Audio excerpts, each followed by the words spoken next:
Hi. നമ്മളിന്ന് discuss ചെയ്യുന്ന ഒരു വിഷയമെന്ന് വെച്ചാൽ സ്ട്രെസ്സിനെ കുറിച്ചാണ്. അതായത് നമ്മൾ ഒരുപാട് കേൾക്കുന്ന ഒരു കാര്യം തന്നെയാണ് സ്ട്രെസ്സ്. കാരണം ഇന്നത്തെ മോഡേൺ സൊസൈറ്റിയിൽ കാരണം ഒരുപാട് തിരക്കുകളാണ്, ബിസിയാണ്.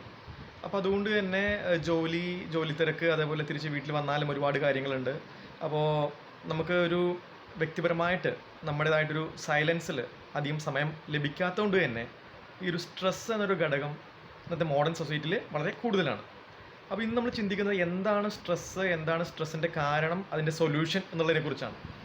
അപ്പോൾ സ്ട്രെസ് എന്ന് പറഞ്ഞാൽ മറ്റൊന്നുമല്ല, അതായത് നമ്മൾ ഒരു കാര്യത്തിന് വേണ്ടി അധികമായി ഊർജ്ജം ചെലവഴിച്ച് കഴിയുമ്പോൾ, അപ്പോൾ ഏതെങ്കിലും ഒരു കാര്യം ത്തിന് വേണ്ടി നമ്മുടെ ജോലിക്ക് വേണ്ടിയാവാം, അല്ലെങ്കിൽ നമ്മൾ കണ്ടിന്യൂസ് ആയിട്ട് ചെയ്യുന്ന ഒരു കാര്യത്തിന് വേണ്ടി അധികമായി ഊർജ്ജം ചെലവഴിച്ച് കഴിയുമ്പോൾ നമ്മുടെ ഉള്ളിൽ ആ ഒരു ഊർജ്ജത്തിൻ്റെ ഷോർട്ടേജ് വരുമ്പോൾ നമ്മളിപ്പോൾ ഒരുപാട് എനർജി അതിനുവേണ്ടി ആ ഒരു കാര്യത്തിന് വേണ്ടി പെർട്ടിക്കുലർ കാര്യത്തിന് വേണ്ടി സ്പെൻഡ് ചെയ്ത് ആ എനർജി ഷോർട്ടേജ് വരുമ്പോൾ നമ്മൾ അനുഭവിക്കുന്നതാണ് സ്ട്രെസ്സ്.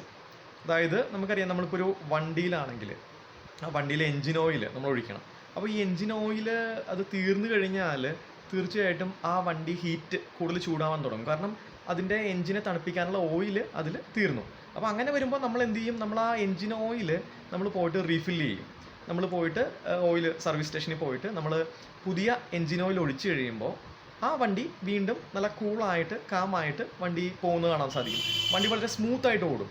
അപ്പോൾ അതേപോലെ തന്നെ നമ്മളൊരു ജോലി കണ്ടിന്യൂസ് ആയിട്ട് നമ്മൾ ചെയ്യുമ്പോൾ അതിനുവേണ്ടി ഒരുപാട് എനർജി കണ്ടിന്യൂസ് ആയിട്ട് നമ്മൾ സ്പെൻഡ് ചെയ്യുന്നുണ്ട്. അപ്പോൾ അങ്ങനെ സ്പെൻഡ് ചെയ്ത് നമ്മൾ ബേൺ ഔട്ട് ആകുമ്പോൾ, എനർജി ഫിനിഷ്ഡ് ആകുമ്പോഴാണ് നമ്മളൊരു സ്ട്രെസ്ഡ് ആയിട്ടുള്ള അവസ്ഥയിൽ എത്തിച്ചേരുന്നത്. അപ്പോൾ ഇതിന് വേണ്ടത് മറ്റൊന്നുമല്ല, തീർച്ചയായിട്ടും നമ്മൾ ആ ഒരു എനർജി റീഫിൽ ചെയ്യാനായിട്ട് നമ്മൾ പരിശ്രമിക്കുക എന്നുള്ളതാണ്. കാരണം പലതരത്തിൽ ആ എനർജി നമുക്ക് റീഫിൽ ചെയ്യാൻ സാധിക്കും. തീർച്ചയായിട്ടും നമ്മൾ ആ ഒരു തിരക്കിൽ നിന്ന് നമ്മളൊരു ബ്രേക്ക് ഇട്ട് കഴിഞ്ഞാൽ, നമ്മളല്പം ഒരു സൈലൻസിലേക്ക് പോകാനായിട്ട് ശ്രമിച്ചു കഴിഞ്ഞാൽ ഓട്ടോമാറ്റിക്കലി നാച്ചുറലി മനുഷ്യൻ്റെ ഉള്ളിൽ ആ ഒരു എനർജി വന്ന് നിറയും, ഫില്ലാവും. കാരണം ബാക്കിയുള്ള കാര്യങ്ങൾ, വർക്ക് ചെയ്യുന്ന ജോലിയുടെ കാര്യം അതൊക്കെ മാറ്റി വെച്ച് അല്പസമയം നമ്മളെ തന്നെ ഒന്ന് പരിപോഷിപ്പിക്കാനായിട്ട് അല്പം സൈലൻസിലേക്ക് നമ്മുടെ മനസ്സിനെ ഒന്ന് കൊണ്ടുപോയാൽ തന്നെ ആ ഒരു എനർജി ഓട്ടോമാറ്റിക്കലി റീഫില്ലാവും. പിന്നെ അതേപോലെ ചെയ്യാൻ സാധിക്കുന്ന കാര്യങ്ങളാണ് നമ്മുടെ മനസ്സിന് സന്തോഷം നൽകുന്ന കായികമായിട്ടുള്ള വിനോദങ്ങൾ, അതേപോലെ മറ്റ് നമുക്ക് കൂടുതൽ സന്തോഷം തരുന്ന പാഷൻസ്, ഹോബീസ്, അങ്ങനത്തെ കാര്യങ്ങൾ ചെയ്യുമ്പോൾ തീർച്ചയായിട്ടും ഓട്ടോമാറ്റിക്കലി നമ്മുടെ ഉള്ളിലേക്ക് ആ ഒരു എനർജി വന്ന് നിറയും, ഫില്ലാവും. അപ്പോൾ അതാണ് തീർച്ചയായിട്ടും ആ ഒരു ഫ്യൂല് വന്ന് നിറഞ്ഞു കഴിഞ്ഞാൽ വീണ്ടും ഏതൊരു കാര്യം ചെയ്തിട്ടാണ് നമ്മൾ സ്ട്രെസ്ഡ് ആവുന്നത്, ആ കാര്യം ഒരുപക്ഷെ നമ്മുടെ ജോലിയായിരിക്കാം. അപ്പോൾ നമുക്കത് അവോയ്ഡ് ചെയ്യാനായിട്ട് സാധിക്കില്ല. പക്ഷേ ആ കാര്യം ചെയ്യാനുള്ള എനർജി നമുക്ക് വീണ്ടും റീഫിൽ ചെയ്ത് ലഭിക്കും. അങ്ങനെ ലഭിക്കുമ്പോൾ നമുക്ക് വീണ്ടും ആ ഒരു കാര്യം സ്ട്രോങ് ആയിട്ട് ചെയ്യാനായിട്ട് സാധിക്കും. പലർക്കും ഈ ഒരു അറിവ് തീർച്ചയായിട്ടും ആ ഒരു രീതിയിലേക്ക്, ശരിയായ രീതിയിലേക്ക് ഫോക്കസ് ചെയ്യാതെ പോകുമ്പോൾ അവർ കൂടുതൽ സ്ട്രെസ്ഡ് ഔട്ട് ആയി പോകും. അപ്പോൾ എന്ത് ചെയ്യണമെന്ന് അറിയില്ല, എങ്കിലും അത് ക്യാരി ചെയ്തുകൊണ്ട് തന്നെ പോകും. തീർച്ചയായിട്ടും വീട്ടിൽ വന്നു കഴിഞ്ഞാലും ഒരുപക്ഷെ തിരക്കും കാര്യങ്ങളൊക്കെ ആയിരിക്കും. അപ്പോൾ ആ ഒരു എനർജി റീഫിൽ ചെയ്യാനായിട്ട് പലർക്കും സാധിക്കാതെ പോകുന്ന അവസ്ഥ കാണാൻ സാധിക്കും. അപ്പോൾ അങ്ങനെ വരുമ്പോൾ അവർ കൂടുതലായിട്ട് ആ ഒരു സഫറിങ്ങിൽ കൂടി കടന്നു പോകും, സ്ട്രെസ്സിൻ്റെ ഒരു സഫറിങ്ങിൽ കൂടി കടന്നു പോകും.